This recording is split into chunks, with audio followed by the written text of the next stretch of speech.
होते हैं उसके बारे में जानेंगे और इसे किस तरह गाया जाता है वह भी हम देखेंगे। यहाँ पर देखो दोहा। दोहा जो है वह अर्धसम मात्रिक छंद है। अर्धसम मात्रिक छंद, दोहा जो है वह छंद का एक प्रकार है।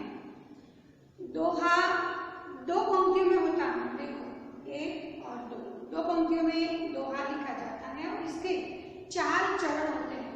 पहला चरण अल्पविराम में, दूसरा चरण, फिर तीसरा चरण अल्पविराम आता है, चौथा चरण। इस प्रकार दोहा 2 पंक्तियों और 4 चरण में लिखा जाता है। अब इसे किस तरह गाया जाता है? तो विद्याधन उद्यम बिना कहो जो पावे कौन, बिना डुलाए न मिले जो पंखा को कौन, तुलसी जो पंखा को कौन। इस दोहे में क्या कहते हैं? तो बताइए कि विद्याधन, उद्यम का अर्थ है परिश्रम।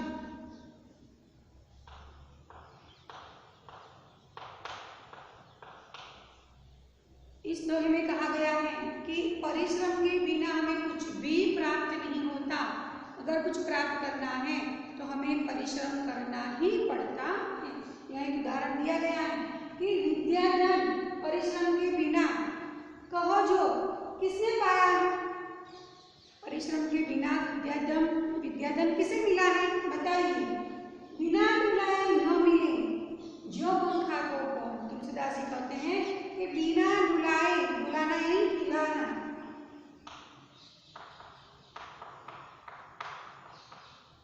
बिना डुलाए, बिना हिलाए नहीं मिलता जो पंखा को कौन। पंखे की हवा भी बिना हिलाए नहीं मिलती। यहाँ पंखा बड़ा हो, अगर हम उसे हाथ से ना हिलाएं, यह पंखा है,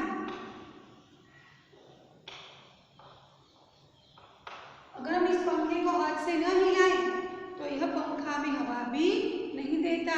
उसी प्रकार बिना परिश्रम के विद्याधन प्राप्त नहीं होता। यह बात इस दोहे में समझाई गई है। इसी प्रकार हमारे अभ्यासक्रम में भी जो दोहा है वह दोहाष्टक है। दोहाष्टक यानी 8 दोहे बराबर अष्टक यानी 8। इसमें कबीर जी के दोहे हैं, रहीम जी के दोहे हैं और तुलसीदास जी के दोहे हैं। अब ये किस तरह गाए जाते हैं वो हम देखेंगे।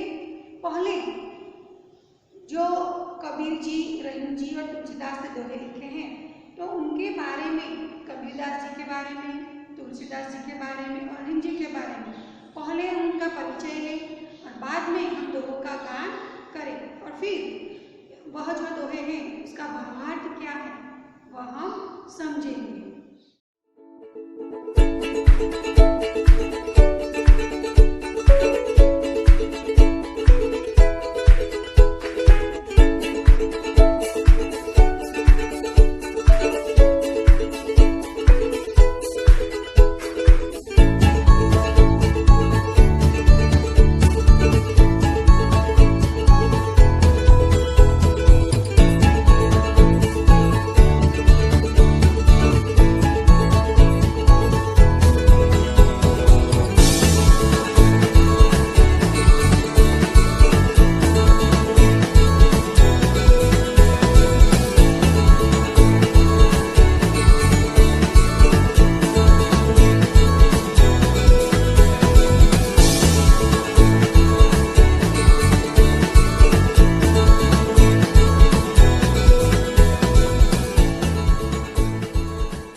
जैसे पेड़ खजूर, बड़ा हुआ तो क्या हुआ, जैसे पेड़ खजूर,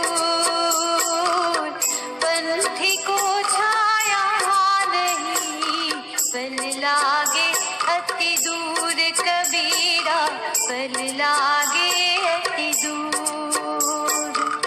साधु ऐसा चाहिए जैसा जैसा सूप सुपाए साधु ऐसा चाहिए, जैसा सूप सुभाए सार सार को गही रहे, थोथा दे उड़ाए कबीरा, थोथा दे उड़ाए। माखी गुड़ में गड़ी रहे, पंख रहो लिपटाए, माखी गुड़ में गड़ी रहे, पंख रहो लिपटाए, हाथ मले आर सीधे धुने, लालच बुरी बलाई कबीरा, लालच बुरी बलाई।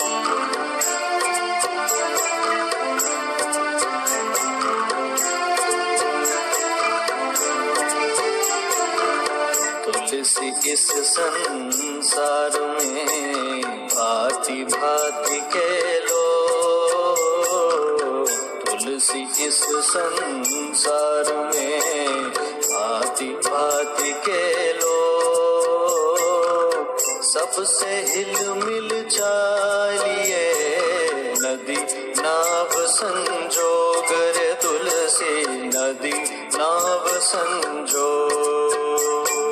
तुलसी हाय गरीब की कब हुन खाली जाए, तुलसी हाय गरीब की कब हुन खाली जाए, मुँह ढोर के चाम से लोहा भस्म हो जाए रे तुलसी, लोहा भस्म हो जाए।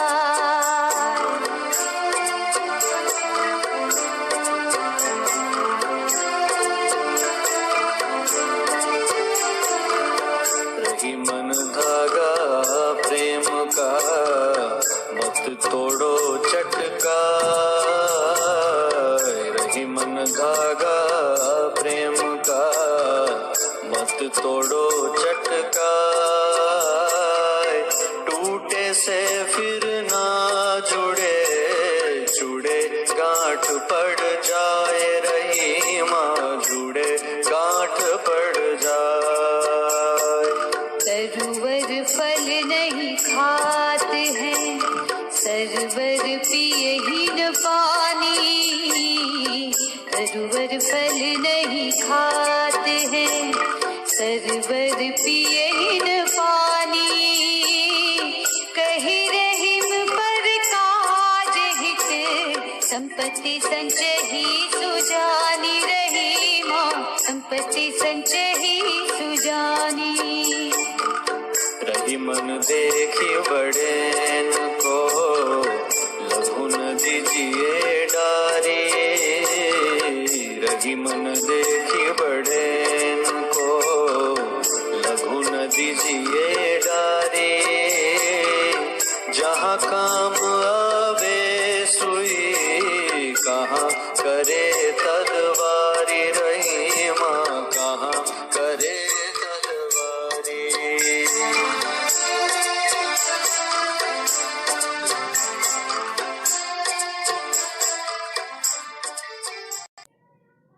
बड़ा हुआ तो क्या हुआ, जैसे पेड़ खजूर, पंथी को छाया नहीं, फल लगे अति दूर। समझूती, बड़ा होने से या बड़ा बन जाने से किसी का महत्व नहीं बढ़ता। खजूर का पेड़ बड़ा होता है, पर उसके नीचे खड़े रहने से मुसाफिर को छाया नहीं मिलती और फल भी बहुत ऊंचाई पर लगते हैं। साधु ऐसा चाहिए जैसा सूप सुभाए, सार सार को गही रहे, थोथा दे उड़ाए। समझूती, साधु यानी अच्छा आदमी सूप जैसा स्वभाव वाला होना चाहिए। सूप यानी अनाज साफ करने का साधन, अच्छे को अपने अंदर रख लेता है और कचरे को बाहर फेंक देता है। उसी तरह सज्जन आदमी को सार को ग्रहण करके कचरे को फेंक देना चाहिए। माखी गुड़ में गड़ी रहे, पंख रहियो लिपटाए, हाथ मले और सिर गुने, लालच बुरी बलाए। समझूती।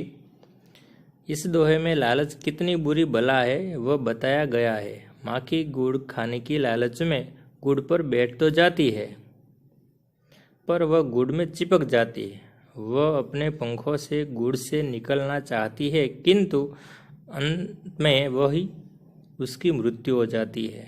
तुलसी, इस संसार में भांति भांति के लोग, सबसे हिलमिल चाहिए नदी नाव संजोग। समझूती। इस संसार में भिन्न भिन्न प्रकृति के स्वभाव के लोग रहते हैं। हो सकता है कि इनका स्वभाव हमें अनुकूल न भी हो सके, हो फिर भी हमें सबके साथ मिलमिल कर रहना चाहिए, जिस तरह नदी और नाव का संयोग रहता है। तुलसी, हाय गरीब की कबू न खाली जाए, मुँह ढोर के चाम से लोह भस्म हो जाए। समझूती। गरीब की हाय या उसकी बददुआ कभी विफल नहीं होती। मरे हुए ढोर के चमड़े से बनी धोकनी से लोहा भस्म हो जाता है। रहीमन धागा प्रेम का मत तोड़ो चटकाए, टूटे से फिर ना जुड़े, जुड़े गांठ पड़ जाए। समझूती। धागे के माध्यम से रहीम जी ने हमारे जीवन में संबंधों के बारे में कहा है। वे कहते हैं कि प्रेम के धागों को खींचकर मत तोड़ना चाहिए। यह एक बार टूट जाने पर फिर जुड़ता नहीं, और जुड़ता भी तो उसमें गांठ पड़ जाती है। तरुवर फल नहीं खाते, सरोवर पिए नहीं पानी, कही रहीमन पर काज हित, संपत्ति संची सुजानी। पेड़ कभी अपने फल नहीं खाते, सरोवर अपना पानी खुद नहीं पीते। इसी तरह सज्जन व्यक्ति दूसरों की भलाई करने के लिए ही संपत्ति का संग्रह करते हैं। रहीमन देख बड़े न को, लघु न दीजिए डारी, जहाँ काम आवे सुई, कहाँ करे तलवारी। समझूती। हम बड़े या छोटे सभी का सम्मान करना चाहिए। हमें बड़े लोगों को देखकर छोटे लोगों की उपेक्षा नहीं करनी चाहिए। जहाँ सुई काम